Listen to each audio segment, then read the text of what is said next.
kita kehilangan jati diri dan kehilangan orang-orang berintegritas. Saya kecewa terhadap hukum.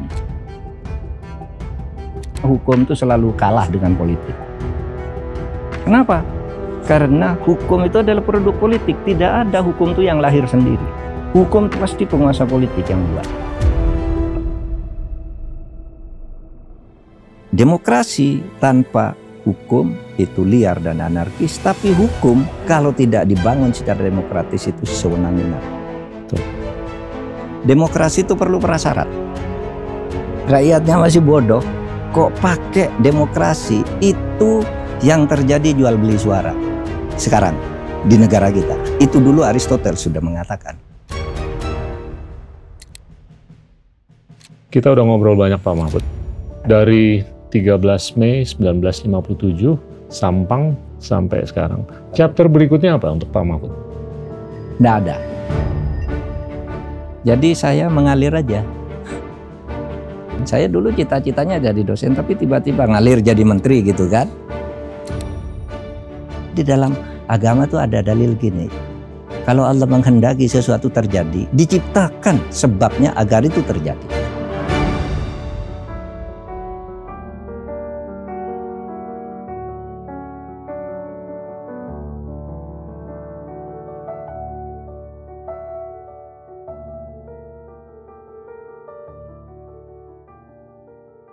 Halo teman-teman, hari ini kita kedatangan Profesor Mahfud MD. Pak Mahfud, terima kasih banyak. Pak Gita, makasih undangannya. Saya satu dari banyak orang awam yang nggak tahu kenapa namanya Bapak tuh Mahfud MD. Bisa dijelaskan Pak? Ya sudah sering sih saya jelaskan, tapi begini. Saya tuh dari lahir di Madura. Di Madura tuh umumnya kan sana penganut NU. Nah, NU itu biasanya nama-nama tuh pakai bahasa Arab. Yep. Jarang di sana pakai nama Joyo, Romi, Suyanto gitu. Namanya Mahfud, Ahmad, Hamid, Arab semua. Nah, saya kebetulan namanya Mahfud. Nah, kebetulan nama Mahfud tuh populer di sana ya. Dianggaplah orang Mahfud tuh kalau dalam bahasa Arab artinya orang yang terpelihara kan. Yep. Terpelihara dari kejelekan gitu kira-kira. Nah, yang nama Mahfud itu banyak, sehingga suatu saat ketika saya masuk ke sekolah lanjutan pertama tuh namanya pendidikan guru agama. Saya dulu lahir dari pendidikan, karena pendidikannya di pesantren, lalu SD, Ibtidaiyah, lalu pendidikan guru agama SMP. Di kelas itu ada 3 Mahfud.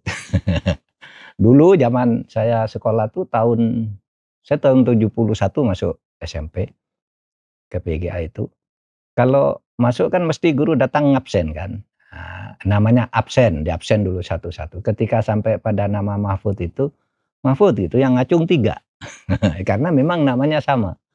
Mahfud gitu. Lalu guru saya itu memberi nama sementara semula. Kamu ya namanya Mahfud A.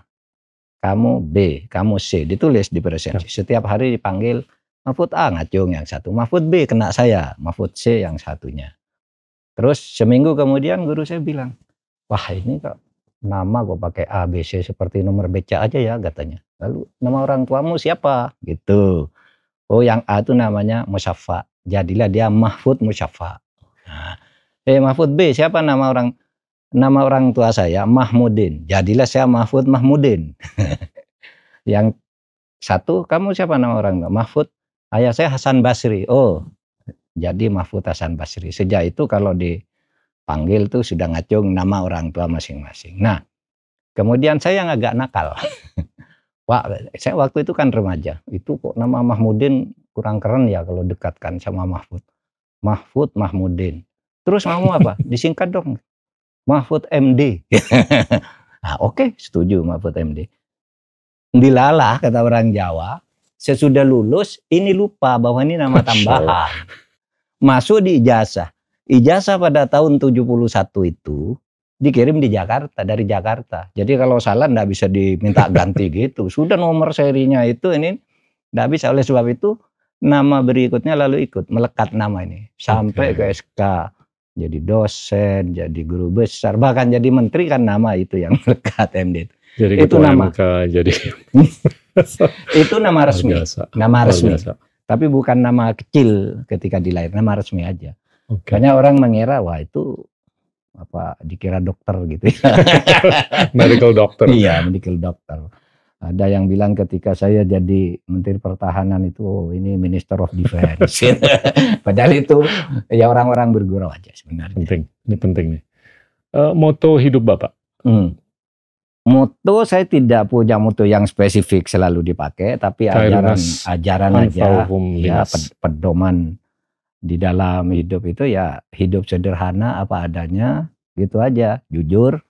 Kalau kamu jujur, ya kamu akan selamat. Tapi kalau kamu tidak jujur, kamu akan hancur. Macam-macam gitu. Tidak ada moto yang spesifik dalam satu kalimat. Itu ajaran. Sehingga saya pernah di status Twitter atau apa dulu nulis nama saya Mahfud MD. Kalau kamu jujur, kamu akan mujur. Kalau tidak jujur, kamu hancur gitu. Ya macam-macam gitu aja. Itu ajaran guru, ajaran orang tua saya. Keputusan Bapak untuk sekolah di Jogja, ya, siapa yang mempengaruhi? Orang tua atau Bapak sendiri? Guru. Jadi begini, menarik. Saya kan hidup di lingkungan pesantren Madura kan. Cita-cita saya itu ingin jadi guru agama. Kenapa? Guru agama itu pegawai negeri yang digaji oleh negara. Nah, sehingga ada sekolah khusus untuk jadi guru agama namanya pendidikan guru agama. Itu di tahun itu. Ketika negara kekurangan guru agama, guru SD, guru SMP, nah, ada juga guru agama.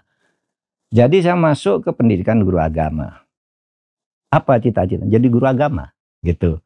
Yang ngajar SD, kalau malam ngajar di surau gitu kan, guru agama. Tapi ketika saya di SMP itu, Pak Gita, pada tahun terakhir SMTP waktu itu, PGA itu SMTP-nya 4 tahun, bukan 3 tahun. Karena langsung diangkat pegawai negeri kan. Saya itu dilalah lagi masuk dalam kualifikasi murid yang 3 murid terbagus nilainya. Gitu. Nah yang terbagus ini dari setiap karesidenan itu dikirim ke Jogja, ditawari sekolah itu. Apa itu sekolahnya? Namanya Pendidikan Hakim Islam. Nah, udah saya masuk ke sana, cita-cita berubah lagi nih. Ini jadi guru agama Islam. Wah, saya enak nih jadi hakim. Mau jadi hakim Islam kan? Nah, di Pendidikan Hakim Islam ini di Jogja ini si SMA. Guru-gurunya itu hakim, jaksa, pengacara. Saya tergila-gila pada hukum. Wah, ini hukum nih yang bagus untuk negara. Oleh sebab itu, saya ingin masuk fakultas hukum. Biar hakimnya tuh mantap, tidak berhenti di SMA jadi hakim agama yang mungkin itu pun di tingkat panitera aja. Saya mau fakultas hukum. Oleh sebab itu saya masuk fakultas hukum UII, Yogyakarta. Universitas Islam Indonesia Yogyakarta. Nah di situ saya kagum pada dosen-dosen muda yang aktivis. Ini ada dosen yang pinter kayak Artijo Alkostar, tuh hakim agung yang terkenal tuh guru saya. Wah hebat nih. Orang seperti Artijo nih kalau ngajar bawa buku banyak. Cita-cita saya berubah, kalau gitu saya jadi dosen aja. Tidak lagi guru agama, ya hakim, berubah cita-cita jadi dosen. Gitu. Sehingga cita-cita saya yang resmi terakhir jadi dosen. Nah, dosen fakultas hukum tentu saja. Oleh sebab itu, sesudah lulus, saya ngelamar jadi dosen, jadi PNS di Fakultas Hukum UI Jogja. Tapi ketika S1 juga sambil kuliah di Fakultas Hukum, saya kuliah di UGM, jurusan Sastra Arab. Karena saya kan belajarnya Arab tuh sejak kecil tuh. Mana-mana kalau bahasa Arab hilang. Jadi saya ngerangkap di UGM, di Sastra Arab.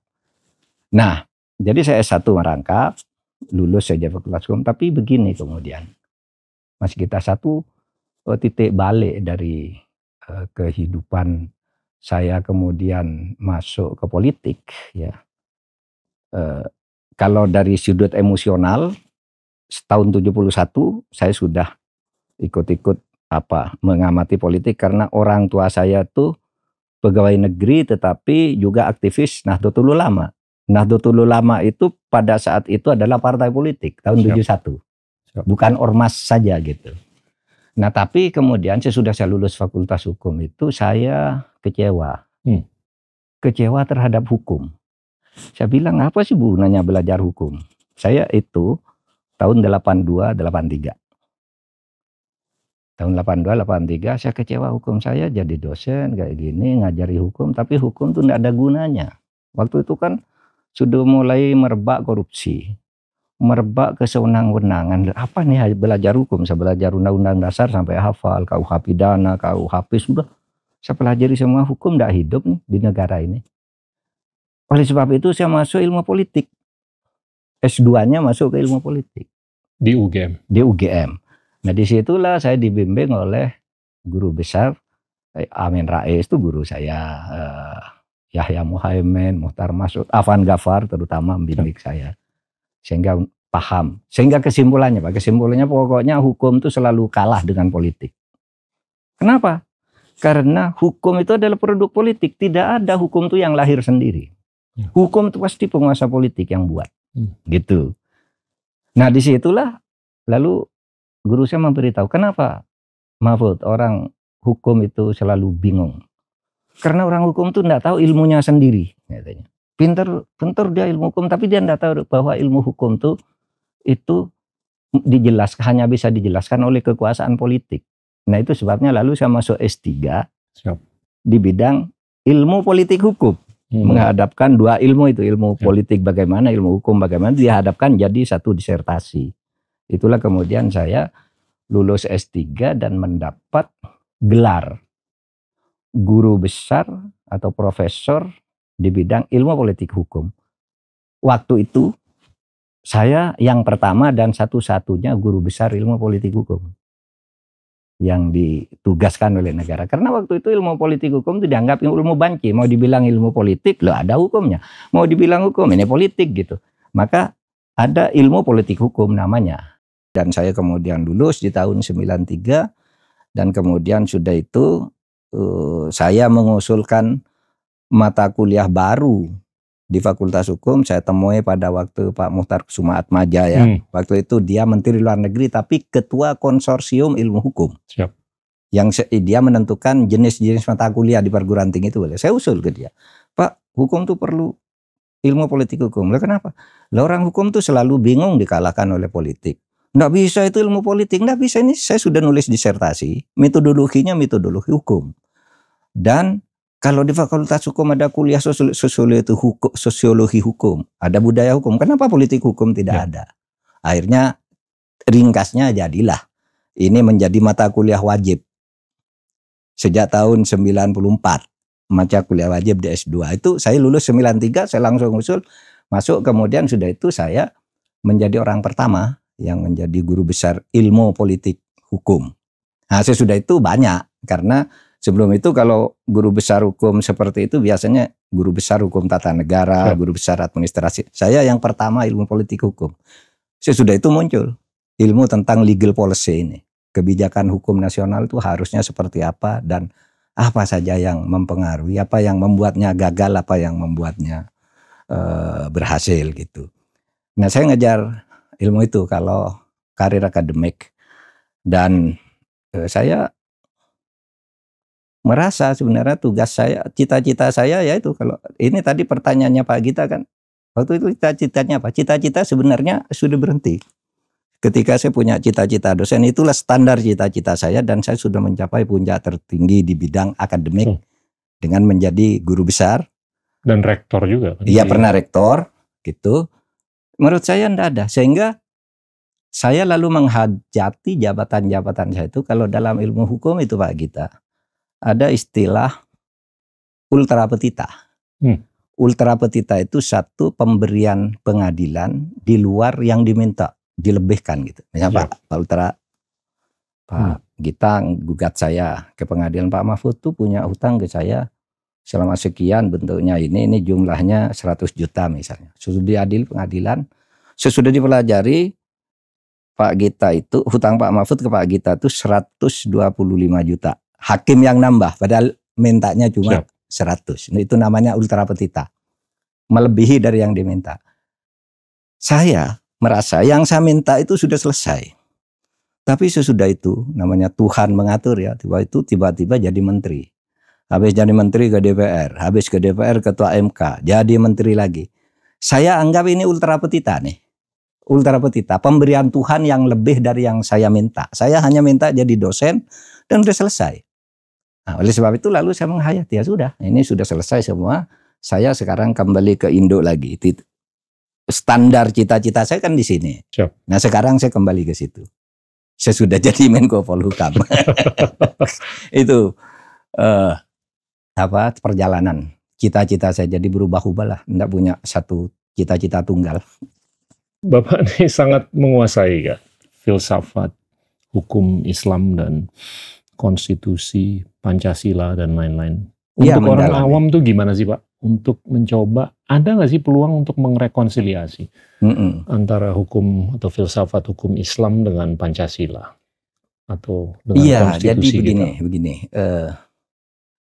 Itu kita mulai dari sejarah pembentukan negara dan perumusan ideologi dan konstitusi. Saya ingin mengatakan kita harus berterima kasih kepada generasi Gus Dur dan generasi Nurholis Majid di tahun-tahun 80-an yang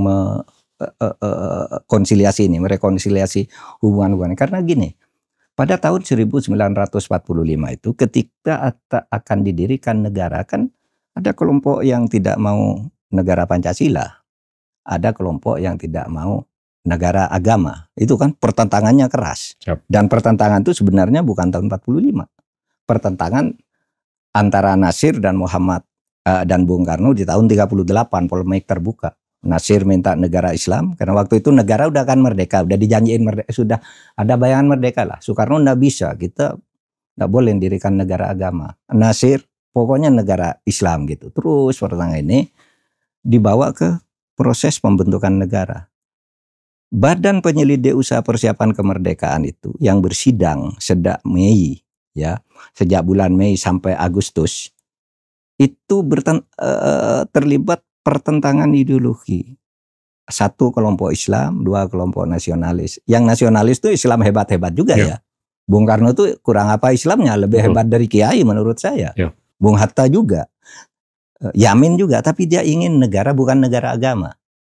Tujuannya agar agama dan negara sama-sama maju, jangan digabung, kata Bung Karno. Tapi Nasir enggak. Kalau kita beragama ya negara juga, sehingga Nasir ini kan negara Islam. Lalu kemudian karena pertentangan itu kan muncul kompromi Piagam Jakarta kan.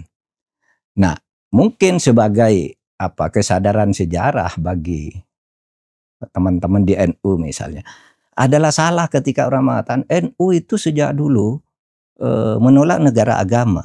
Itu salah. NU justru paling gencar memperjuangkan agama. Justru sesudah generasi Gus Dur lalu direkonsiliasikan gitu. Karena pada waktu itu NU sampai masuk panitia 9 Piagam Jakarta untuk mencari kompromi, karena NU Muhammadiyah ngotot mendirikan negara agama, khilafah yang mau didirikan. Bung Karno enggak. Saya juga orang Islam, tapi saya tidak mau negara agama. Lalu ditunjuk oleh Bung Karno, negara-negara agama itu mengalami kehancuran gini-gini. Dia ikut Turki aja, kata Bung Karno. Karena Turki itu menjadi negara sekuler malah maju gitu kan. Nah, kompromi kan Piagam Jakarta. Nah, ini karena ada negara agama, dan Piagam Jakarta ini terus menjadi isu sampai terakhir. Akhirnya apa? Yang berhasil memberi konstruksi terhadap bangunan negara, hubungan antara negara dan agama ini, yang kemudian diterima umum sekarang, bahwa kita adalah penganut negara kebangsaan, itu adalah generasinya Gus Dur dan Nurholis Majid. Lalu juga ada yang MH Ainun Najib. Pada saat yang sama juga ada Amin Rais di situ kan, muncul kan pemikir-pemikir hubungan negara dan agama Islam yang lebih rasional, lebih akademik, bukan pertentangan politik. Kalau pertentangan politiknya sampai tahun 59 kan masih bertentangan kan. NU ingin negara Islam dan lain-lain. Yang satunya ingin negara kebangsaan, sehingga di voting berkali-kali imbang aja, enggak ada yang menang kan. Harus menangnya 2/3. Kalau mau menjadi negara agama, penganut negara agama harus mencapai dukungan 2/3 dari anggota konstituante. Ini enggak pernah capai 2/3. Ini juga enggak pernah capai. Akhirnya Bung Karno mengeluarkan dekret presiden 5 Juli 59. Nah beberapa lama sudah itu, beberapa tahun muncullah pemikir-pemikir seperti Nurcholish Madjid, Gus Dur yang mengatakan negara dan agama itu tidak boleh dipertentangkan karena negara itu menurut agama sunnatullah. Tidak ada manusia yang tidak bernegara, kan gitu kan? Yuk. Coba kan tidak ada kan, sejak dulu mesti ada organisasi yang itu negara, ada penguasanya, ada wilayahnya, ada rakyatnya, kan itu negara. Itu sunnatullah. Di dalam agama banyak sebutan-sebutan negara kan, ada kata bilat, ada kata sultan, ada kata balat, ya kan? Banyaklah, ada kata khilafah. Nah, jadi negara dan agama tidak bisa dipisahkan. Tapi ini yang paling kemudian, tidak ada keharusan kita untuk mendirikan negara agama. Jadi negara itu bentuknya boleh apa saja. Negara sekuler, boleh kerajaan, boleh kesultanan, boleh republik, boleh desentralisasi, boleh sentralisasi. Yang penting menurut agama, negara itu hanya diperlukan keadaannya, wajib adanya, tetapi yang harus ada dalam negara itu, nah, apapun bentuknya, boleh republik, negara Islam, negara sekuler, negara, tapi ada 5 hal, ya, yang disebut maqasid asyari namanya. Siap. Setiap negara itu sudah dianggap Islami kalau memenuhi 5 hal. 1, melindungi keselamatan agama masing-masing, ya kan?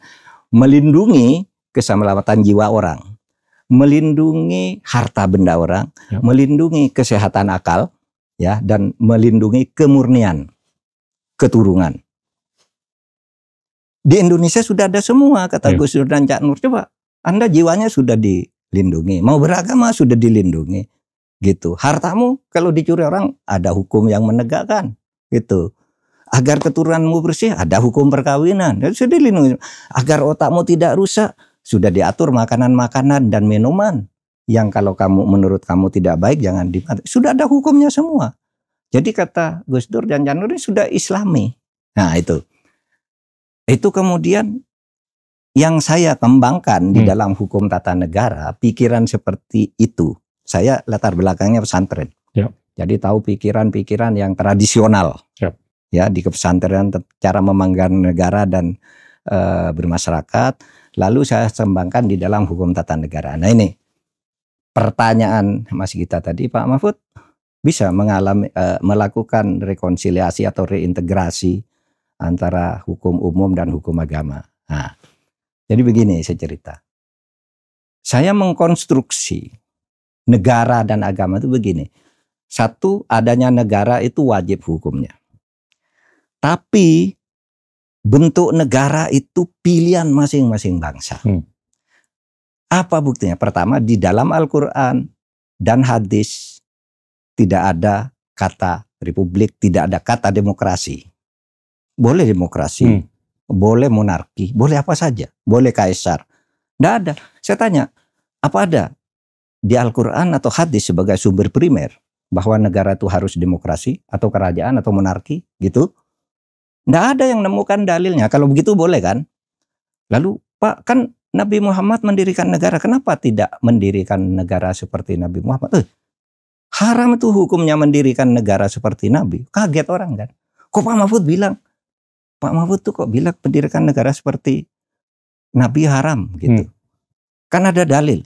Kamu akan selamat kalau berpegang pada 2 hal yang saya tinggalkan kan. Taroktu fikum amroin gitu. Ini 2 hal kata Nabi. Kalau kamu ingin selamat, pegang 2 hal ini agar kamu tidak sesat, itu pegang Al-Quran dan Sunnah. Kenapa tidak boleh ikut Sunnah Nabi mendirikan negara? Iya, tapi mendirikan negara sebagai itu tadi. Ada keadilan, perlindungan harta jiwa. Soal bentuknya tidak harus khilafah. Karena khilafah itu hanya salah satu nama di Al-Quran. Ada kata balat, ada kata bilat, ada kata sultaniyah, ada kata amir. Emirat, keamiran ya kan, Uni Emirat Arab itu kan nama negara agama juga, ya kan. Ada Al-Mamlakah As-Saudiyah, kerajaan Saudi. Jadi soal nama itu terserah, tapi prinsip 5 hal itu ada di dalam negara. 1, saya katakan haram mendirikan negara seperti Nabi. Kenapa? Sampai saya ditanggapi oleh seorang imam masjid Islamic Center di New York, Samsi Ali ya, nulis di Twitter, wah, Itu Pak Mahfud tuh bahaya bicara gitu. Di Twitter, saya ceramah itu di UGM 2 tahun lalu. Saya tanggapi juga. Apakah Anda mengatakan tidak haram mendirikan negara seperti Nabi? Tidak ada di Twitter debat saya dengan penjelasan kepada. Saya katakan haram karena negara Nabi itu kepala negaranya tuh Nabi. Kepala negaranya Nabi, kemudian hukumnya langsung dari Nabi. Tuh. Hakimnya Nabi. Di zaman Nabi itu tidak ada hakim. Tidak ada lembaga legislatif DPR. Eksekutifnya, legislatif ada di Nabi semua. Siapa sekarang yang mau menjadi Nabi? Saya bilang, karena haram hukumnya mendirikan negara seperti itu. Karena Anda harus mencari Nabi baru. Yeah. Padahal dalam pandangan aswaja, ahli sunnah wal jamaah, Nabi itu sudah ditutup. Betul. Oleh sebab itu, sesudah Nabi tidak ada negara seperti Nabi. Abu Bakar namanya Khalifah, ya kan? Itu yang melahirkan negara khilafah. Umar bin Khattab namanya Amir. Oleh sebab itu disebut Amirul Mukminin, tidak disebut Khalifah. Melahirkan negara keamiran, Emirat. Nah, lahir sekarang Uni Emirat Arab. Ali mendirikan Imam Ali kan? Disebutnya Ali. Utsman? Iya, Utsman Khalifah sebutannya. Siap. Sama. Tetapi sistem pemilihannya dia sudah pakai DPR. Siap. Pakai Ahlul Halli wal Aqdi. Ali disebut Imam Ali, lahirlah negara imamah seperti Iran sekarang, ya kan? Jadi sekarang ada contohnya semua itu dari zaman awal Islam. Sekarang tanya Utsman kan, cara pemilihannya. Kalau Abu Bakar tuh demokrasi langsung, betul, dipilih. Betul. Tapi Umar ditunjuk, ini monarki nih, ini demokrasi berubah ke monarki. Umar ditunjuk oleh, kalau saya meninggal kata Abu Bakar, yang jadi khalifah Umar, itu monarki. Penunjukan. Tapi ketika Umar akan meninggal, lain lagi dia membentuk DPR. Namanya Ahlul Halli wal Aqdi. Kalau saya mati, yang memilih pengganti saya nanti 6 orang ini. Sudah lahir DPR kan, parlemen tuh seperti parlemen kalau sekarang. Lalu Ali dipilih lagi seperti Abu Bakar. Nah sesudah itu lahir republik, kesultanan, apa semua tuh negara Islam yang kalau sekarang per hari ini kan ada 22 negara Islam. 57. Organisasi konferensi Islam itu kan negara-negara kaum muslimin yang negaranya berbeda-beda. Nah sehingga saya katakan, jadi bernegara dalam Islam, apa yang kita pakai menjadi negara Pancasila dengan Rumah Negara Kesatuan Republik Indonesia, itu sudah kompatibel dengan ajaran Islam. Itu adalah terjemahan ajaranku Al-Quran dan hadis untuk kebutuhan Indonesia. Oleh sebab itu mari kita hidup bernegara Indonesia dengan tata hukum yang kita atur dengan konstitusi kita, di mana nilai-nilai keislaman itu masuk di dalam kehidupan bernegara tanpa harus menjadi nama. Sure. Tanpa harus menjadi partai Islam ini, hukum Islam ini, hukum Islam. Tidak, tanpa harus. Masukkan aja nilainya. Kan gitu kan. Sehingga saya katakan itu gimana Pak? Ya dalilnya banyak saya bilang. Satu bukti sejarah, yang kedua kalau dalam Islam itu kalau kamu ingin masukkan ajaran-ajaran Islam itu ya masukkan aja. Substansinya apa? Al-ibroh katanya. Saya sering bahasa Arab ya, maaf karena Anda tanya tentang Islam. Siap. Al-ibroh itu fil Islam bil jauhar, la bil madhar. Kalau kamu ingin membangun peradaban Islam, ambillah ibrohnya dengan substansinya. Jangan bentuknya. Substansinya apa Islam itu? Keadilan, kejujuran, anti korupsi, demokrasi oke, iya kan? Kalau mau demokrasi itu yang penting ada keadilan itu dan melindungi keselamatan masyarakat dalam 5 hal itu tadi. Itulah Islam. Dan oleh sebab itu negara Indonesia itu sampai tahun kemarin tuh disebut sebagai negara Muslim terbesar di dunia. Kan dari sudut penduduknya. Tapi kalau tidak salah kemarin Pakistan udah lebih dari Indonesia ya. Udah lebih dari Indonesia. Dia sudah 90%. Kita dan reproduksinya jauh lebih tinggi. Iya, kita 87% dari penduduk, Pakistan 90%. Lebih penduduknya sudah Muslim. Dan jumlahnya juga lebih karena kalau cuma 90%, Azerbaijan juga Islam tuh. Saya pernah ke sana ternyata Islam semua orangnya. Ya tapi masjid hampir tidak ada. Tapi Islam mereka. Kalau dihitung dari jiwanya gitu. Nah sekarang kayaknya nih Pakistan yang terbesar. Yang kelihatannya agak sedikit paradoksal. Yang percaya bahwasanya Abu Bakar itu adalah khalif berikutnya. Itu kan cukup demokratis dan teknokratis. Iya. Karena dianggap dia yang paling senior, paling capable. Iya. Turun-temurunnya tuh di Saudi. Iya. Yang sistem pemerintahannya tuh kerajaan. Kerajaan. Iya. Yang percaya dengan keturunan darah lah, atau hubungan darah. Iya. Tapi yang percaya bahwa Ali harus menjadi khalif berikutnya karena hubungan darah dengan Nabi, itu turun-temurunnya di Iran. Yang eksis sebagai demokrasi. Iya. Yang sifatnya demokratis dan bisa dibilang teknokratis lah. Iya. Dalam tanda kutip. Itu agak-agak sedikit paradoksal kan? Iya. Karena begini kan, sesudah Nabi Muhammad wafat, kan kemudian umat Islam ribut tuh. Di mana ini cara mengganti pemimpin gitu. Siap. Lalu ada yang usul, kalau gitu Umar aja orang paling hebat. Yang satu usul Ali, karena kata Ali ini keturunan Nabi, dan ada semacam sabda Nabi bahwa sebenarnya kalau aku ndak ada, wahyu ini turun ke Ali gitu. Nabi bilang gitu. Sehingga ada orang mengatakan harus Ali, yang satu bilang harus Umar. Tapi ada Umar sendiri bilang ndak. Ini harus Abu Bakar. Karena apa? Abu Bakar, kalau Nabi tidak ada, selama ini yang memimpin Madinah ini Abu Bakar. Paling senior juga dia. Iya kan? Yang jadi imam sholat Abu Bakar. Ayo baiat semua, setuju semua. Tapi orang yang tadinya tidak setuju terhadap pilihan ini lalu mecah. Itulah kemudian muncul yang disebut kaum Khawarij. Siap. Ini yang kemudian membunuh khalifah-khalifah ini. Siap. Lalu muncul keluarga Ahlul Bait yang menyatakan bahwa Abu Bakar, Umar itu mencuri jabatan, seharusnya ini Ali. Ini yang munculnya kaum Syiah. Siap. Yang kemudian berkembang di Iran sampai sekarang, sehingga ya sampai 10-20 tahun lalu kalau khutbah Jumat di Iran konon kalimatnya itu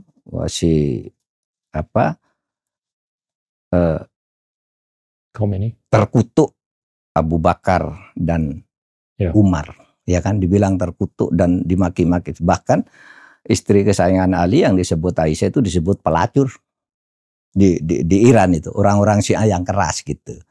Nah itulah perkembangan politik. Jadi sebenarnya politik, ketatanegaraan, dan hukum-hukum di dunia Islam itu kan muncul dari tafsir-tafsir. Iya. Ayatnya kan sama kan? Betul. Seperti saya katakan, ayat Al-Qurannya gitu. Bisa melahirkan demokrasi, bisa melahirkan kerajaan, bisa melahirkan kekaisaran di mana-mana. Tetapi semuanya itu kompatibel. Betul. Karena menurut agama kamu buatlah sesuai kebutuhan bangsamu. Ya kan, kalau di dalam kaidah agama itu ada kata la yungkaru taghayyurul ahkam bi taghayyuril asman wal amkan. Tidak bisa diingkari perkembangan hukum setiap bangsa itu dipengaruhi oleh berubah kalau waktunya berubah. Ya. Waktu Nabi dan Abu Bakar kan beda. Kalau tempatnya berubah, hukum Islam di Maroko yang namanya fikihnya ya, bukan hukum Islamnya. Karena beda hukum Islam dan fikih itu. Fikih yang merupakan hukum peribadatan di Maroko beda dengan hukum fikih di Mesir, beda. Waktunya berubah, tempatnya berubah, budayanya berubah. Ya. Budaya Indonesia itu punya sendiri hukumnya, sehingga di sini Islam berkembang melalui gerakan budaya yang begitu yang dibangun oleh Wali Songo kan dulu kan gerakan kebudayaan kan, mengislamkan dunia ini melalui mengislamkan Indonesia melalui wayang, ya kan gitu kan, cara-caranya Sunan Kalijogo dulu gitu kan. Jadi dia menyebarkan Islam, tapi orang Jawa kalau suka wayang dia jadi dalang wayang gitu. Tapi kalau subuh kan biasanya sampai jam 8 gitu. Subuh, saudara-saudara saya berhenti dulu ya wayangnya. Mau ngapa Kanjeng Sunan? Saya mau sholat dulu. Ya sudah silahkan. Nggak ngerti nih apa sholat. Kok setiap wayang dia pamit sholat? Lalu tanya, Sunan, sholat tuh apa sih? Sholat itu menyembah yang Maha Kuasa. Siapa tuh yang Maha Kuasa? Allah. Maka dibuatkan wayang lakon Kalimusoto. Kalimusoto itu kan kalimat syahadat. Dia ceritalah bahwa pada akhirnya kekuasaan itu hanya Allah. Besoknya ikut orang, saya ikut sholat gitu. Apa sholat? Ikut 2, 3 sampai akhirnya Islam menyebar. Nah itu kan pendekatan budaya. Sehingga kita tidak boleh mengatakan budaya itu, kan ada tuh yang mengatakan budaya itu haram, apa haram. Tidak bisa. Al-asman wal amkan wal awaid. Dan budaya itu betul. bisa digunakan untuk menyebarkan agama, dan kemudian negara dibangun berdasar kebutuhan budaya setempat, sehingga tidak terganggu kan masyarakat. Lalu kita mendirikan Indonesia enak, nyaman. Tafsir mengenai apapun itu kan tergantung nilai dan pendidikan. Ya. Nah ini gimana di negara yang mungkin IQ-nya masih terbatas? Kualitas tafsirnya gimana itu? Oke, begini, kalau tafsir seperti tadi kan itu ada di lingkungan elit ya. Ada tokoh agama, para politisi itu bisa diberi pengertian. Kalau yang di bawah ini kan ini ikut aja biasanya. Ya kan? Ikut apa namanya tokohnya di situ. Nah, oleh sebab itu ya itu akibatnya kita itu tidak bisa berdemokrasi dengan baik, memajukan ekonomi dan sebagainya. Kalau IQ masyarakat rata-ratanya masih rendah. Itu juga akibatnya sekarang. Oleh sebab itu kewajiban kita menurut saya bagaimana sekarang itu membuat kebijakan, aturan dan macam-macam lah untuk membangun negara ini yang mengarah kepada peningkatan IQ dari generasi ke generasi berikutnya. Memang agak susah kalau kita kata gimana ya Indonesia mau maju kalau rata-rata IQ-nya cuma 78 ya. Lebih ya. 78, 78.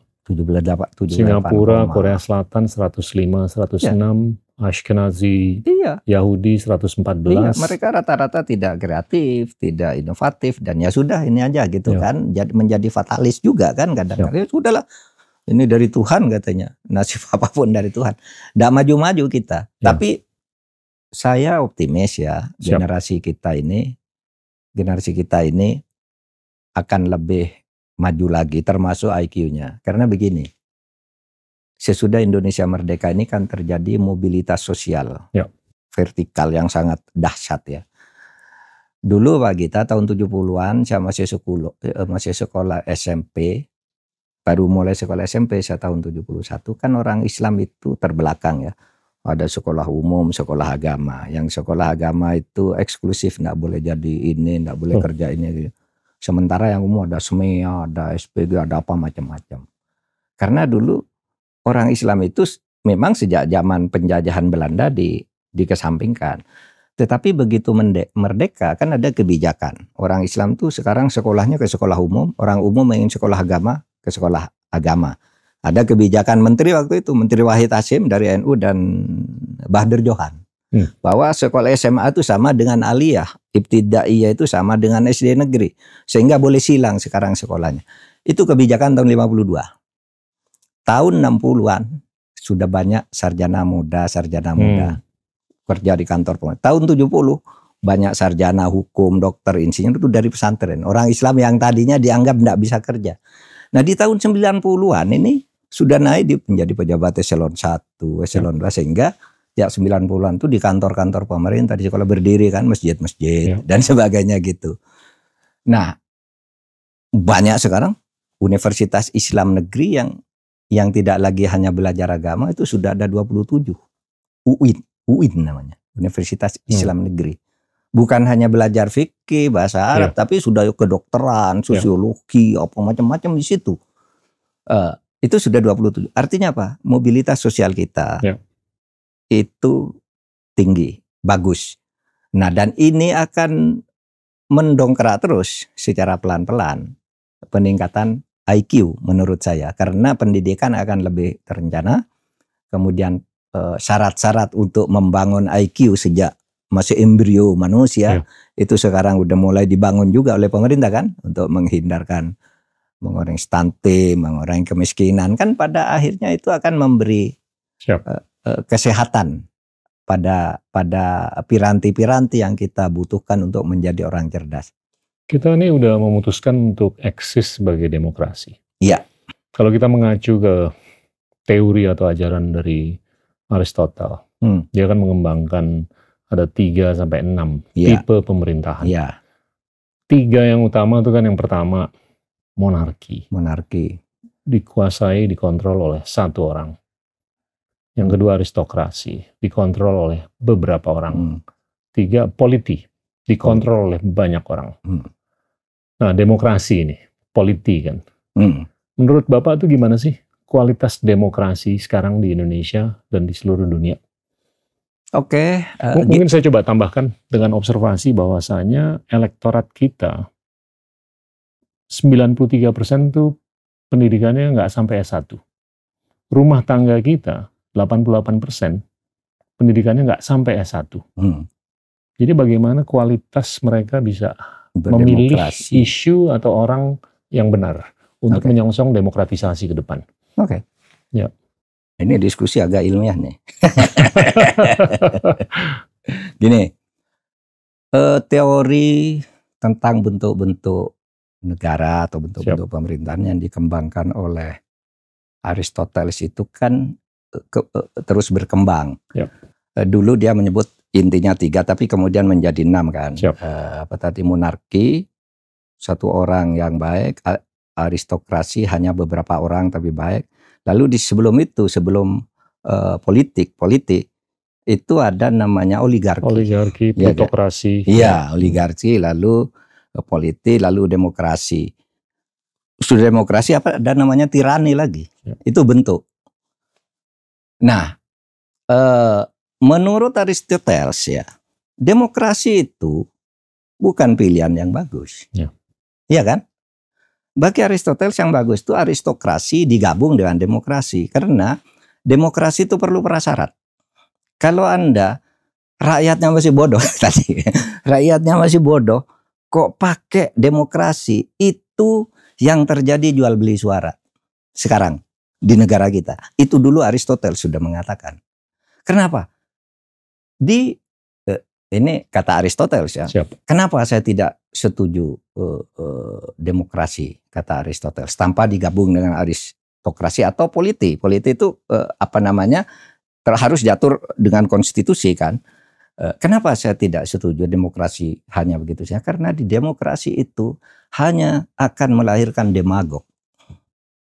Demagog itu adalah ya politikus yang pintar ngomong, tapi sebenarnya dia tidak tahu apa yang harus dikerjakan. Tadi saya baru bergurau sama teman, misalnya kalau politisi sekarang itu karena demagog bohong, kalau saya terpilih nanti seluruh sekolah bebas, tidak usah bayar. Saya sudah terpilih, tidak bisa melaksanakan. Itu namanya demagog. Dia tidak ngitung dulu, ngomong. Kalau yang lebih lucu lagi, dulu zaman Orde Baru, ada orang kampanye, kalau saya terpilih nanti saya bangun jembatan yang bagus di sini. Lalu ada rakyat bilang, Pak, sini tidak ada sungai kok pakai jembatan. Nanti sungainya pun saya bangun. Gitu. Itu demagog namanya. Dan itu banyak sekarang di Indonesia. Nah, oleh sebab itu demokrasi begitu saja harus diarahkan oleh aristokrat.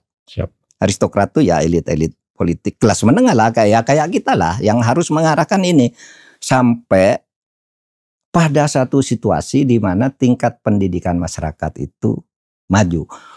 Tingkat ekonomi masyarakat, ini pidatonya Pak Budiono, wakil presiden kita waktu guru besar juga. Tingkat demokrasi itu berdasar hasil penelitian beliau di berbagai negara dan dalam perkembangan sejarah. Demokrasi itu tidak akan pernah berhasil sebelum pendapatan per kapita mencapai minimal 5.500 US dollar. Kalau di bawah itu tidak akan ada demokrasi. Orang pasti menjual suaranya. Orang berdemokrasi pasti membeli suara secara tidak fair. Pasti mengintimidasi. Nah, per hari ini pendapatan per kapita itu baru 470 US dollar ya. 4.700. 4.700 kan. Jadi masih agak jauh tuh kalau ke 5.500 berapa menurut perhitungan Pak Gita? 2030 bisa enggak? Oh, sebelumnya. Hah? Sebelum itu bisa ke 5.500. Nah, mudah-mudahan. Ya. Nah, kalau bisa itu nanti demokrasi kita akan bagus. Gitu. Saya mungkin nih sebagai ini pandangan. Demokrasi itu hari-hari ini bisa dibilang resesi. Di negara maju, negara berkembang, bahkan negara miskin. Karena demokrasi itu nggak bisa hanya sebatas pendistribusian kekuasaan. Tapi harus termanifestasi dalam pendistribusian public goods. Termasuk tentunya kesejahteraan. kesehatan, intelek, nilai moral, nilai sosial, apapun lah. Ya, ya. Tapi ini banyak negara yang mengklaim sebagai demokrasi tidak bisa mendistribusi kesejahteraan. Dan ini empiris. Kalau kita lihat Gini coefficient ratio di negara maju, di negara berkembang, di negara miskin, semakin mencuat ke atas. Semakin mencuat. Kesenjangan semakin meningkat. Kesehatan juga tidak terdistribusi. Bahkan di negara maju seperti Amerika dan Inggris, kualitas healthcare atau pelayanan kesehatan di sana nggak sebagus di Singapura. Nah, bahkan saya akhir-akhir ini berargumentasi negara seperti Singapura tuh patut dipertimbangkan sebagai demokrasi. Karena dia udah belajar memberikan ruang lebih banyak ke oposisi, memberikan ruang ke media. Tapi mereka luar biasa mendistribusikan public goods, intelek, kesehatan, kesejahteraan, nilai moral, nilai sosial. Orang nggak sembarangan buang sampah di sana. Itu kan moralitasnya ada tuh. Dan keprihatinan terhadap social justice dan segalanya. Nah jadinya kalau menurut saya ini semakin kelihatan resesi demokrasi. Resesi demokrasi. Nah ini balik lagi ke yang tadi penyampaian saya. Kalau umpamanya 88% dari seluruh rumah tangga di Indonesia itu nggak memiliki pendidikan S1 ke atas. 93% dari elektorat. Saya melihat justru ada peluang untuk mendisrupsi dengan kualitas guru. Karena begitu seorang anak keluar dari rumah, satu-satunya harapan untuk dia bisa meningkatkan kognisi itu adalah guru. Karena orang tuanya dia bukan S1. Iya kan? Menurut saya mungkin ada jalan untuk memperbaiki demokrasi atau demokratisasi dengan peningkatan kualitas guru di sekolah. Dan saya melihat ini Indonesia udah eksis sebagai demokrasi cukup lama, tapi kita masih kurang mendistribusi public goods. Gimana Pak Mahfud? Ya, itu mengonfirmasi sebenarnya teori lamanya tadi yang saya katakan kan, Aristoteles ketika bicara di dalam demokrasi itu banyak muncul demagog jika pendidikan rakyat yang mau didemokrasikan itu masih rendah. Dia literasinya sangat rendah, dia nggak ngerti apa-apa, pokoknya dijual aja suara. Nah oleh sebab itu memang pendidikan kemudian menjadi sangat penting.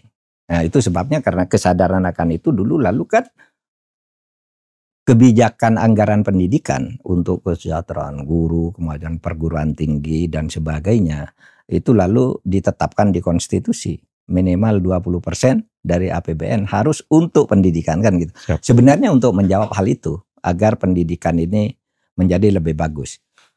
Ya dengan segala kekurangannya kan memang semakin lama semakin maju ya. Jumlah semakin bertambah. Tetapi ada orang yang mengatakan tuh bukan karena kebijakan aja tuh.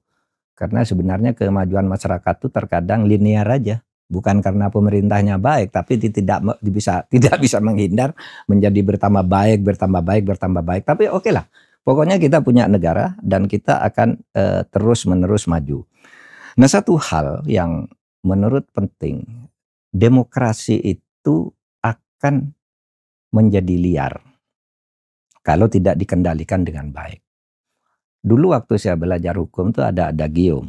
Yang terus saya pegang sampai sekarang. Bunyinya begini, ya kita negara demokrasi, tapi demokrasi tanpa hukum itu liar dan anarkis. Itu teorinya Aristoteles lagi kan.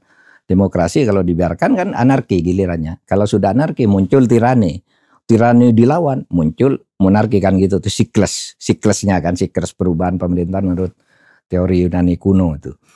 Nah, jadi demokrasi tanpa hukum itu liar dan anarkis, tapi hukum kalau tidak dibangun secara demokratis itu sewenang-wenang. Ya kan?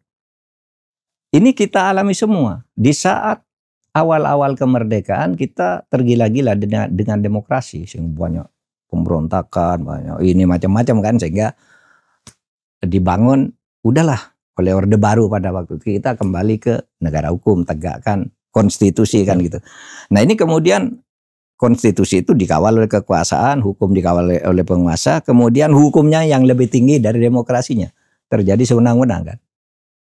Kalau dulu demokrasinya terlalu terbuka, negara tidak stabil, rakyat miskin, tidak maju-maju, Pak Harto mengatakan, oke, demokrasi dibatasi dulu. Kita membangun pembangunan ekonomi dan hukum dikendalikan. Lalu hukum akhirnya muncul dalam bentuk-bentuk yang represif. Nah, tugas kita tuh ini menyeimbangkan. Hukum itu kalau dalam bahasa padanan demokrasi itu kedaulatan rakyat, padanan kalau hukum namanya nomokrasi. Demokrasi kedaulatan rakyat, nomokrasi kedaulatan hukum. Kalau nomokrasi dan demokrasi itu lebih tinggi demokrasinya, ini akan liar dan anarkis, hukum akan mati. Tapi kalau hukumnya yang diutamakan, rakyatnya tidak diperhatikan, itu represif. Betul. Nah, itu gampang kita contohkan. Orde Baru ya. Pak mau tahu kan James Robinson yang baru aja menang Nobel bersama Darren Acemoglu. Dia tuh nulis beberapa buku, yang terakhir nih The Narrow Corridor. Koridor yang sempit. Dan dia tuh menyampaikan bahwa ada beberapa skenario. Yang mana kalau yang di atas itu terlalu kuat dibanding dengan yang di bawah, masyarakat luas. Itu tendensi despotik. Ini dia gambarkan dengan metafor Leviathan atau naga. Ya, kalau yang di atasnya terlalu kuat, di bawahnya lembut, ini akan despotik. Kalau di bawahnya itu ya terlalu lembut, yang di atasnya nggak terlalu kuat, itu water Leviathan. Jadi nggak kemana-mana juga. Tapi dia mengutamakan kepentingan kalau bisa ini shackle, terbelenggu. Dua-duanya itu seimbang.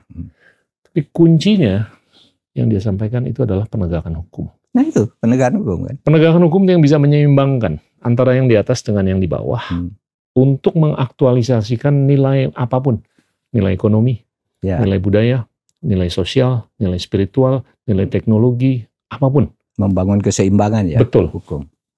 Ya. Gimana Pak? Setuju. Jadi begini, pembangunan hukum untuk kelangsungan sebuah negara yang maju itu menurut teorinya itu Friedman menyebut ada 3 kan. Kalau Anda ingin bagus hukumnya 3 dong bangun. 1 legal substance, itu aturannya kayak apa. Yang kedua legal structure, penegakan hukumnya seperti apa. Yang ketiga legal culture. Nah di Indonesia ini sebenarnya kalau aturan-aturan udah banyak. Iya kan? Saya bilang wah teorinya udah habis, ngapain teori hukum lagi. Udah baca semua buku tuh udah masuk dalam hukum kita ada gitu. Tapi legal structure-nya yang rusak. Di tempat kita tuh penegakan hukumnya. Dan penegakan hukum bukan hanya polisi jaksa, tapi juga birokrasi. Sehari-hari itu kan penegak aturan namanya. Penegak aturan di luar konflik. Kalau jaksa disebut penegak hukum, polisi penegak hukum, hakim penegak hukum itu kalau ada perkara. Tapi sehari-hari kan hukum harus jalan. Itu pemerintah, birokrasi. Nah ini baik penegakan hukum dalam arti konflik oleh lembaga penegak hukum konvensional, jaksa, polisi, hakim itu di Indonesia sedang menghadapi masalah besar sekarang. Saya selalu mengatakan jual beli hukum oleh para penegak hukum tuh di sini biasa-biasa aja. Orang mau berperkara, enggak punya uang. Itu udah biasa orang mengatakan gitu. Itu ada di penegak hukum. Tapi juga di birokrasi. Yang bukan menangani konflik, tapi perizinan. Iya kan? Itu semuanya, sampai sekarang itu orang mengeluh gimana ya? Kita mau minta izin ke negara, dipersulit. Katanya suruh memajukan ekonomi. Kalau minta izin, misalnya usaha apa ya, usaha pertambangan lah, usaha apa gitu, itu harus nyuap. Atau pejabat negaranya bikin perusahaan sendiri lalu diberikan ke dia. Wah, saya menjadi tahu agak banyak tentang ini ketika kemarin itu saya ikut Pilpres. Cawapres kan. Itu para pengusaha tuh datang ke saya, Pak tolong ini besok. Kenapa? Lah kami itu gimana di Indonesia minta izin usaha sampai 4 tahun enggak keluar. Modal kami sampai morat-marit. Dimintai uang. Kalau kami bayar lalu ketahuan kami dibilang nyuap. Kalau kami tidak bayar kami tidak diberi izin. Jadi kami ini terpaksa melakukan ini. Ini yang terjadi di Indonesia sekarang ini. Dan ya kita berharap Pak Presiden mumpung pemerintahan baru ini supaya supaya nih diselesaikan masalah-masalah ini. Jadi kepastian hukum enggak ada, Pak. Di tempat Bapak tuh enggak ada kepastian hukum. Saya pernah naik pesawat dari Singapura dengan seorang investor. Dia cerita, Pak, saya mau investasi di negara Bapak, kepastian hukumnya enggak ada. Misalnya sudah ada undang-undang untuk memenuhi ini biayanya segini. Nanti ada pejabat dari kantor Bapak, dari kantor pemerintah datang, udah kamu bayar sekian aja. Sisanya bagi 2. Ini kan enggak ada kepastian hukum. Gimana saya bayar segini menurut undang-undang tapi bisa diberi izin di bawah itu, tapi sisanya dibagi 2, kan tidak ada kepastian. Besok saya bisa ditutup nih, karena saya tidak ikut undang-undang, gitu. Kalau enggak gitu, enggak dapat. Ini cukup empiris, Pak. Kalau saya perhatiin 30 tahun terakhir, perekonomian atau ekonomi Tiongkok, itu pertumbuhannya naik 10 kali lipat, pendapatan per orang. Asia Tenggara, cuma 2,7 kali. Ini dikarenakan 4 atribut. Pertama, investasi di pendidikan oleh Tiongkok yang jauh lebih besar. Kedua, investasi di infrastruktur jauh lebih besar dibanding di Asia Tenggara. Tiga, governance, titik temu antara power dengan talenta. Di sana jauh lebih optimal. Pengseleksian talenta itu lebih berdasarkan meritokrasi, bukan berdasarkan loyalitas dan atau patronase. Di RRC. Di RRC. Iya. Yang keempat, perizinan. Ini daya saing. Daya saing itu ngukurnya jumlah izin yang dikeluarkan. Tiongkok itu bisa mengeluarkan izin usaha 10 per 1000 orang dewasa. Oh gitu? Asia Tenggara cuma 1. Tapi kalau kita kupas lebih dalam, Filipina dan Indonesia, izin usaha yang dikeluarkan itu 0,3. 0,3. Per 1000 orang dewasa. Nah, saya melihat, ya ini harus disikapi ke depan. Kalau kita mau lebih bisa bersaing, kalau kita mau lebih maju ekonominya. Dan saya sepakat bahwa penegakan hukum ini kalau tidak disikapi, kita nggak akan bisa meningkatkan pertumbuhan ekonomi atau aktivitas ekonomi. Ya, bagus Pak. Itu dari pandangan orang-orang di luar di luar ilmu hukum itu sudah mengatakan begitu. Ini masalahnya hukum. Kan World Bank juga mengatakan aset sebuah bangsa itu yang 23 itu aset yang bisa tangible, bisa dihitung, diraba dan sebagainya. Ada aset intangible. Yang intangible tuh yang tangible tuh 23, yang intangible 77. 44 dari 77 itu adalah penegakan hukum. Aset sebuah negara. Gimana Anda mau memajukan negara kalau penegak hukumnya kocar-kacir begitu? Itu sudah menentukan 44% dari keberhasilan. Sementara sumber daya alam dan macam-macam itu kan hanya 23%, kecil. Tapi kalau hukumnya Anda tegakkan dengan benar, itu akan maju banget gitu. Kita bisa lihat potretnya di Asia Tenggara, Pak. Jadinya penanaman modal asing yang masuk ke Asia Tenggara setiap tahun tuh 200 miliar dolar. 200 miliar dolar. Dari 200 miliar dolar yang masuk ke Singapura 100 sampai 140 miliar dolar. Populasi 6 juta. Yang masuk ke Indonesia 25 sampai 31 miliar dolar per tahunnya. Dengan populasi 280 juta. Siap. Thailand, Malaysia, Filipina, Vietnam masing-masing 10 sampai 20 juta. Orang naruh duit di Singapura itu bukan karena ada batu baranya atau karena ideologinya, karena lokasinya yang strategis, tapi karena persepsi mengenai kepastian hukum. Jadi kalau mereka di Singapura itu mereka sure, lebih yakin. Lebih yakin. Ya, walaupun suku bunganya lebih rendah daripada di Indonesia, Filipina, Malaysia, dan dimanapun lah. Nah itu, kalau menurut saya kita tuh sangat bisa menyikapi ini untuk kemajuan ekonomi. Ya. Dan bahkan saya melihat kalau kita tuh, ya dengan yang kerangka yang ada, itu kita 5% sudah di tangan. Kalau kita mau tumbuh 8%, yang kita harus cari 3%-nya. 3% dari ekonomi 1,4 triliun, itu hanya 40 miliar dolar. Gitu ya? Iya kan? 3% kali 1,4 triliun itu kurang lebih 40 miliar dolar. Jadi tinggal dicari aja penanaman modal dari 31 miliar naik ke 71 miliar dolar. Itu pun masih di bawah Singapura yang setiap tahun dapat 100 sampai 140. Segampang itu sebetulnya untuk mencari pertumbuhan ekonomi 8%. Tapi nggak segampang itu juga. Nggak segampang itu, birokrasinya lelet. Ini ada penegak buku yang hukumnya. menarik juga Pak Mut. Ini ditulis oleh Bentar scholar. dulu, sebelum itu. Siap. Artinya kan ini hanya perlu ketegasan presiden kan ini. Siap. Iya kan? Apa coba? Kan ini presiden sudah jelas kok masalahnya. Ini yang harus dilakukan, masalahnya dari sini kan perlu itu. Itulah perlunya ada pergantian pemerintahan, demokrasi dan agar tahu hal-hal kayak gini lakukan dong. Mari kita dukung sama-sama. Gitu kan? Oke, apa lagi? Poin saya adalah ini bukan kemustahilan. 8%. Bukan kemustahilan. Iya kan? Ya, banyak yang berpikir, wah ini nggak mungkin secara matematis, secara ekonomis, menurut saya ini sangat mungkin. Iya, karena duitnya ada di luar. Iya. Tinggal dicurahkan aja ke sini. Iya, kalau pinjam istilahnya Rocky Gerung, kalau menganggap ini mustahil hanya orang dungu. Siap. Istilahnya Rocky Gerung, tapi kita terlalu jauh lah bilang orang dungu. Nah, ada juga scholar dari Singapura, namanya Yuan Ang. Dia menulis beberapa buku juga. Yang terakhir tuh dia menulis mengenai the Gilded Age of China. Jadi kejayaan China sekarang secara ekonomi itu nggak beda dengan apa yang dialami oleh Amerika Serikat di akhir abad ke-19. Ya. Dan mohon maaf, sistem korupsi atau pola korupsi yang terjadi di Amerika di akhir abad ke-19 itu nggak beda dengan apa yang terjadi di Tiongkok. Dan dia membedakan pola korupsi. Ada pola korupsi yang disebut namanya speed money. Jadi orang memberikan untuk difasilitasi konsesi, tapi dikawal. Tapi ada juga theft. Ada juga grand theft. Nah, dia mengtabulasi beberapa negara yang kental dengan theft atau grand theft dan beberapa negara yang kental dengan speed money.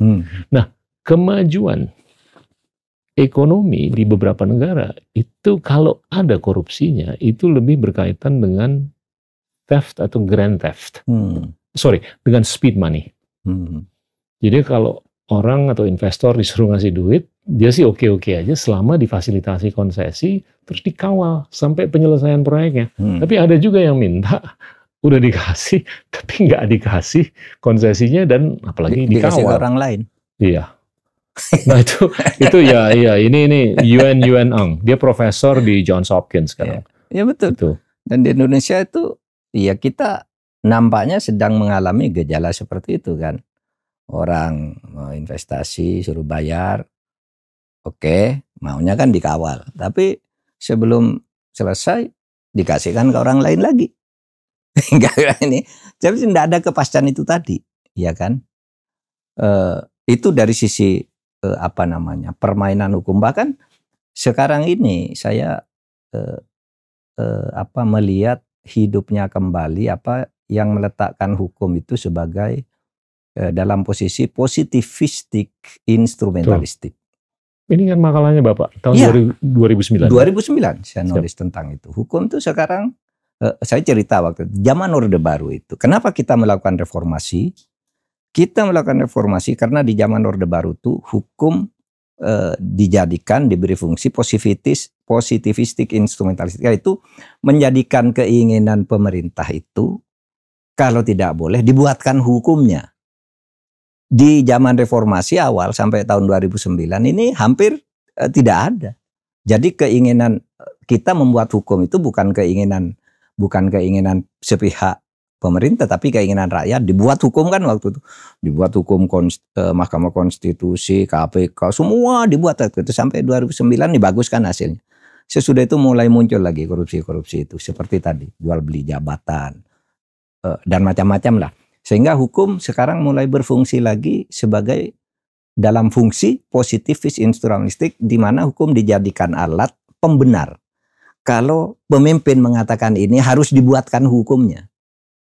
Ini gejala yang saya lihat akhir-akhir ini agak berbahaya. Kalau presiden mengatakan begitu, meskipun belum jelas aturannya apa, lalu dibuat aturannya agar itu boleh. Atau dilanggar aja aturannya, itu protes masyarakat tidak usah didengar. Itu mulai muncul kayak gini. Korupsi. Katanya, ini kita ampuni korupsi gitu, seperti itu kan. Kan tidak boleh dong pengampunan korupsi. apa namanya, yang dikatakan oleh presiden masih satu gagasan mentah, dan presiden, saya lihat presiden mengatakan tuh tidak sungguh-sungguh mengerti, karena beliau masih berpikir. Jadi saya kira-kira dia akan usul agar koruptor dimaafkan secara diam-diam, agar mengembalikan uang korupsinya ke negara. Lalu gimana? Di mana ada di dunia ini korupsi suruh kembalikan diam-diam? Siapa yang akuntabilitasnya, siapa yang menjamin? Dia mengembalikan gimana sih caranya? Mengembalikannya kepada siapa kalau diam-diam? Kan kita sudah bagus. Korupsi itu ya lewat pengadilan. Gitu. Nah kalau mau alasannya biar ada perampasan aset. Gitu ya. Aset negara biar kembali. Pemulihan aset itu. Pengembalian aset. Loh, pengadilan itu juga akan mengembalikan aset. Kalau diam-diam gitu sudah tidak dihukum, pengembalian asetnya siapa yang bertanggung jawab?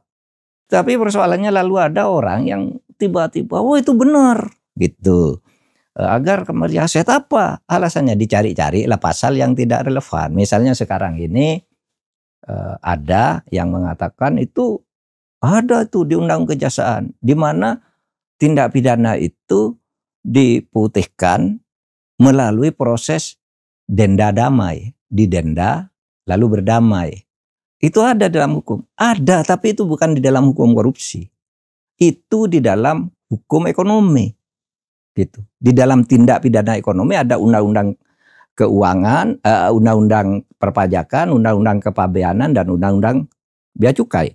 Itu memang mengatakan gitu, satu tindak pidana ekonomi itu bisa pakai denda damai. Kalau Anda nyelundup di bea cukai, seharusnya Anda bayar cukainya 12 miliar.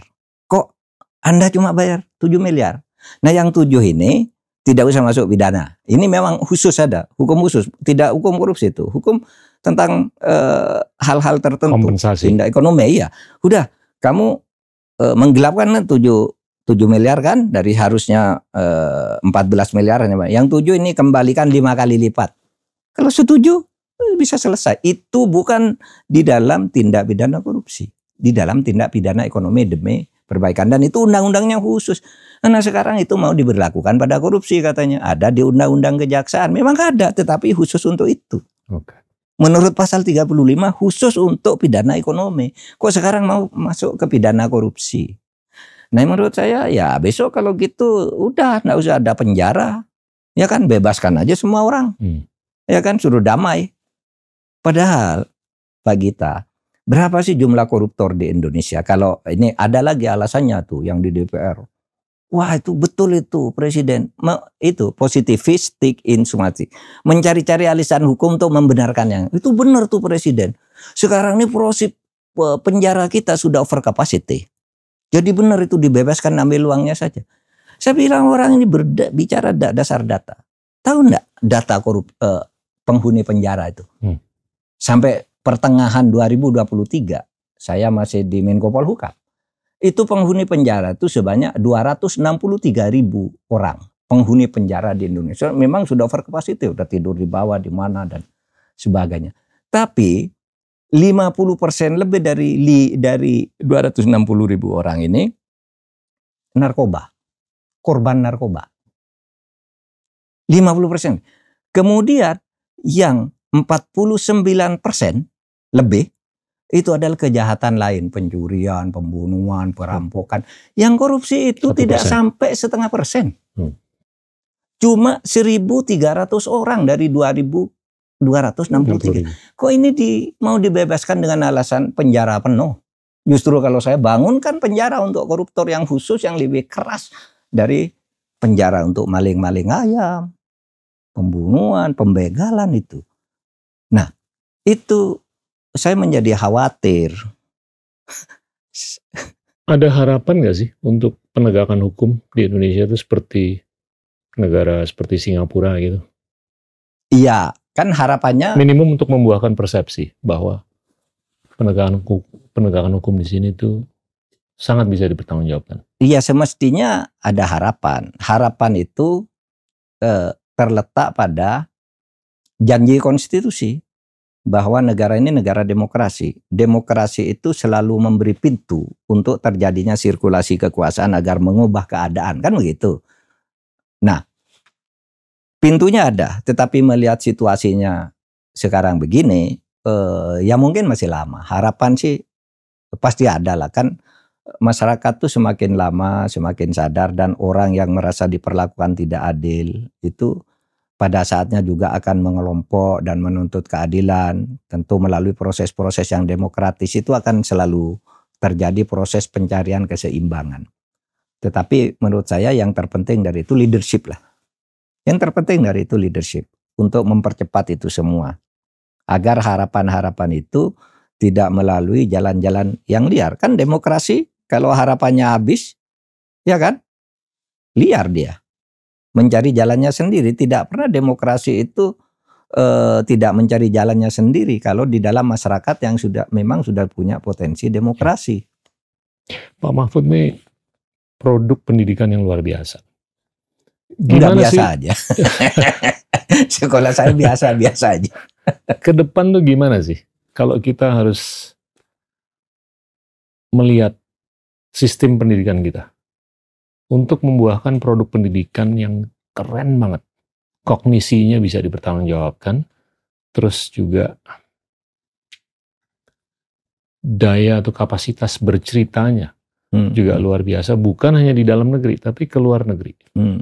Dan tentunya ini semua nyambung ke perekonomian ya. Iya pasti. Kesejahteraan yang syukur-syukur bisa didistribusikan secara adil. Gimana tuh Pak?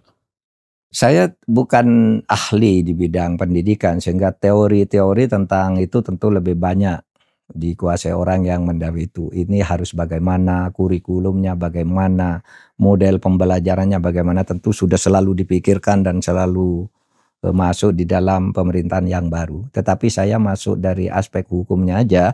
Siap.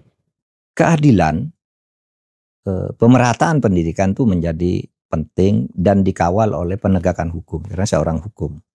Dan negara sudah memberikan 20%, itu besar sekali 20% itu ya untuk anggaran pendidikan. Silakan dikelola. Ahli-ahli pendidikan sudah jadi pejabat, ada yang jadi menteri, ada yang ada di Bappenas, ada apa. Nah, mari kita beri masukan seperti itu, karena banyak macam-macam. Ada yang mengatakan kita ini kurang pendidikan kewarganegaraan, ada yang begitu, sehingga sudah sedikit yang berhasil, nasionalisnya lemah pula. Ada yang bilang produk pendidikan kita ini tidak mampu bersaing karena lemah di bidang bahasa. Itu iya juga. Produk pendidikan lemah karena ekonomi kita lemah karena mereka miskin-miskin, gurunya juga tidak profesional. Nah ini kita tata semua.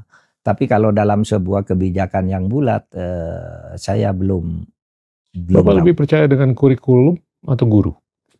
Teknologi, saya lebih percaya pada guru. Iya. Saya lebih percaya pada guru daripada kurikulum. Karena kadang-kala kurikulum itu enggak dipakai, itu pengalaman saya ya. Kalau saya itu guru yang inovatif, terutama kalau mau bicara soal apa tadi kan, pendidikan kewarganegaraan kita lemah, moralitas kita lemah. Memang sekarang kan sudah berbeda ya. Pergeseran itu. Waktu saya sekolah dulu, sekarang saya baru dengar itu di mana itu anaknya polisi menghajar gurunya karena anaknya dijewer atau apa itu ya. Wah itu gimana ya? Gurunya lalu diperkarakan, dipidanakan, penganiayaan, undang-undang perlindungan anak. Dan itu banyak sekali terjadi di Indonesia. Guru itu dibully oleh murid, dilawan gitu. Zaman saya dulu enggak, kalau saya nakal di sekolah, dipukul sama guru gitu, lapor ke orang tua saya datang ke guru, pukul lagi. Gitu. Kalau saya dimarahi orang tua gitu, lalu bilang ke guru, saya terlambat kan dimarahi orang, pasti kamu yang salah. Jadi guru itu sama orang tua itu bekerja sama untuk menyadarkan anak ini. Sekarang orang tua moralnya udah rusak begitu.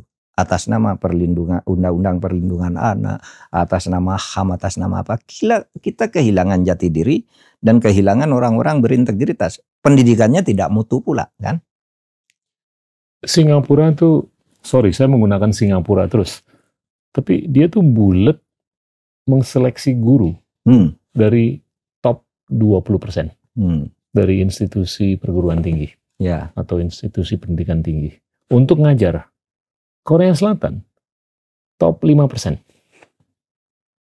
Jadinya yang lucunya di Korea itu kalau ada seorang wisudawan yang baru aja dapat beberapa tawaran kerja di Google atau di Citibank atau di McKinsey atau suruh ngajar di Seoul National University, kebanyakan milih ngajar di Universitas Seoul National University. Satu, kompensasinya sepadan, ya beda-beda tipis lah. Kedua, status sosialnya itu sangat dihormati.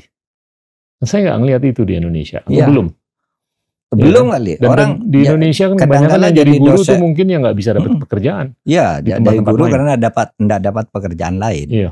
Sama dengan dulu zaman saya tuh gurawannya, waktu saya mau kuliah dulu, cita-cita orang tuh mau kuliah di fakultas kedokteran atau masuk akabri kan gitu. Siap. Karena itu orang sehat, orang kaya-kaya pasti jadi pejabat. Dulu tuh orang belajar di fakultas hukum karena tidak diterima di fakultas lain aja.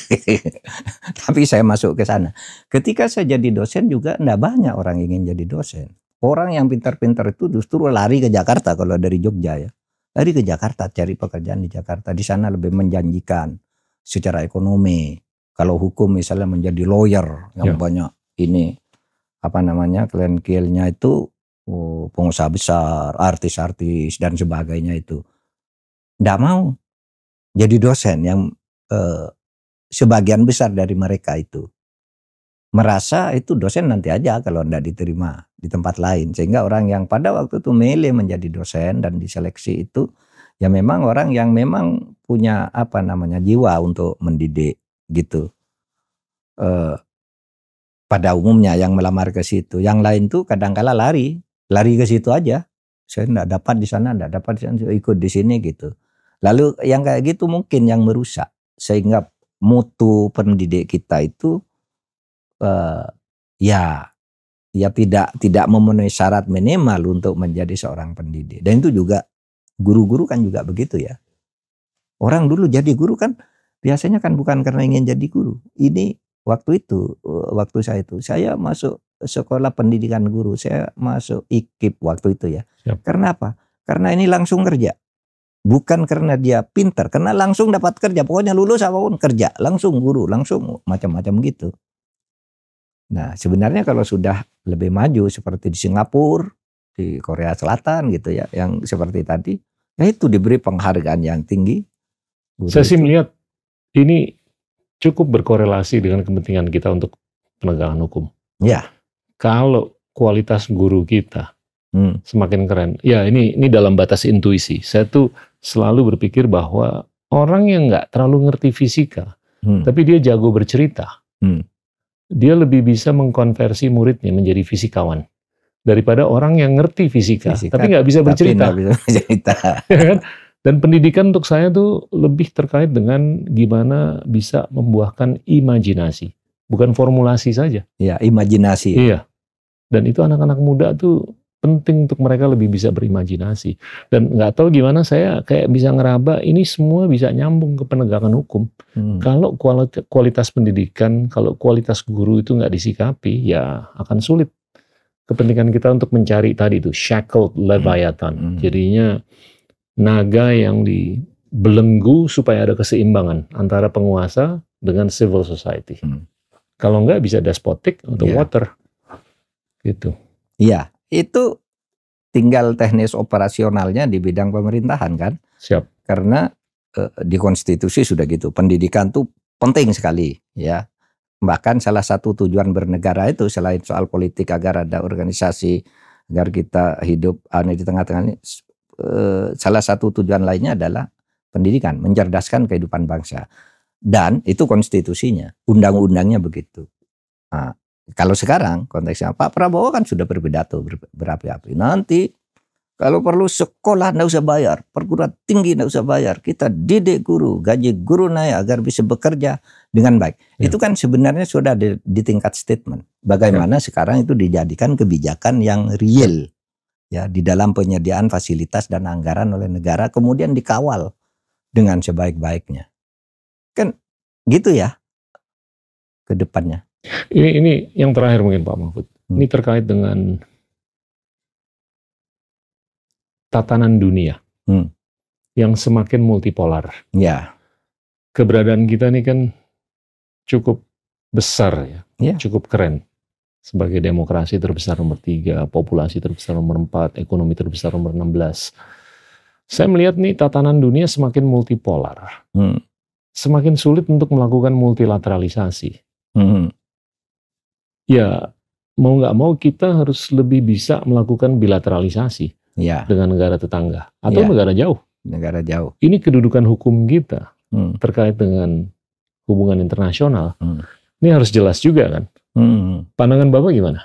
Apa maksudnya? Kalau kedudukan hukum, kesetaraan antar negara sudah tinggal seringkali terjadi perdebatan mengenai territorial integrity, batas negara dan segalanya. Dan kalaupun udah jelas ya harus bisa diartikulasikan dengan jelas gitu loh. Nah itu kepentingan ke depan tuh gimana sih Pak? Dari sisi hukum? Ya kalau hukum kita sih, kalau aturannya sudah jelas. Tetapi taruhlah kalau saya memberi contoh ekstrim gitu ya. Laut Cina Selatan yang sekarang rame. Itu kan ada, kita punya hak berdaulat namanya. Kalau ini kedaulatan, lalu di tengah ini kan ada hak berdaulat ya, teritori yang lalu lepasnya hak berdaulat. Sekarang minta maaf ya, sering dimasuki oleh negara lain gitu. Kadang-kala maaf, negaranya punya pura-pura enggak tahu juga. Karena kita kalah di teknologi kelautannya, teknologi persenjataannya gitu. Termasuk di Laut Cina Selatan itu. Bagaimana coba eksplorasi kekayaan laut itu berjalan seperti biasa di tempat teritori kita. Dan kita ya diam karena apa? Ini pengembangan ilmu pengetahuan. Padahal ini harus seizin kita karena ini hak berdaulat kita menurut hukum internasional. Tapi tetap aja. Dan macam-macam dulu. Ada cerita kepada saya ketika dulu saya jadi Menteri Pertahanan waktu awal itu. Itu Malaysia di Entikong itu ada pemilu tahun 71, orang ini memilih di Indonesia. Orang ini memilih di Indonesia kan. Karena dia orang Indonesia.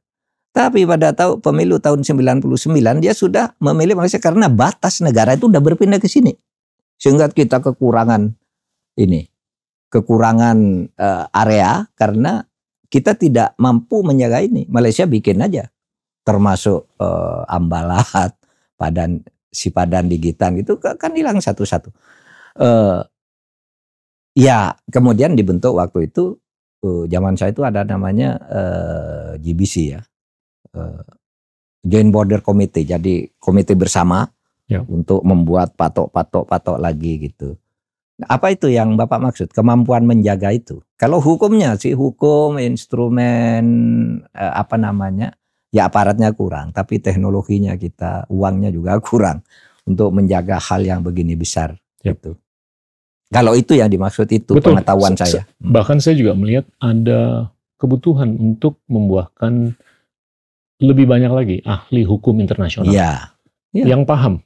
Mengenai isu-isu seperti itu, supaya mereka bisa menyuarakan di panggung internasional agar mereka juga bisa didengar dan paham geopolitik. Betul.